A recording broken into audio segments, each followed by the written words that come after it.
പ്രവചനങ്ങളെ അപ്പാടെ അട്ടിമറിച്ചുകൊണ്ടുള്ള ലോക്സഭാ തെരഞ്ഞെടുപ്പ് ഫലത്തെക്കുറിച്ച് കുഴിക്കാട്ടുശ്ശേരി ഗ്രാമിക ചർച്ചാവേദി സംഘടിപ്പിച്ച സംവാദം വ്യത്യസ്ത രാഷ്ട്രീയ ചേരികളുടെ ഏറ്റുമുട്ടൽ കൊണ്ട് കൌതുകകരമായി.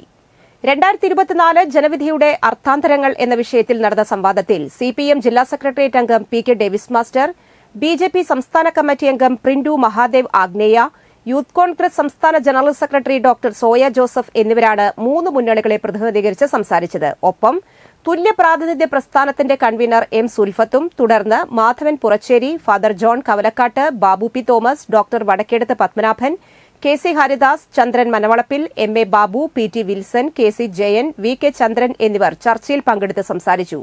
മാധ്യമപ്രവർത്തകനായ എൻ പത്മനാഭൻ മോഡറേറ്ററായി.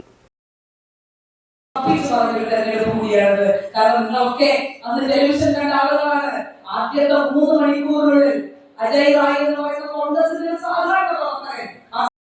മനുഷ്യൻ, നിരായുധനായ മനുഷ്യൻ, അവര് പിന്നെ വടം കെട്ടി തടയുകയായിരുന്നു എന്ന് പറയുന്നതിൽ യാതൊരു അതിശയോക്തിയും ഉണ്ടാകും.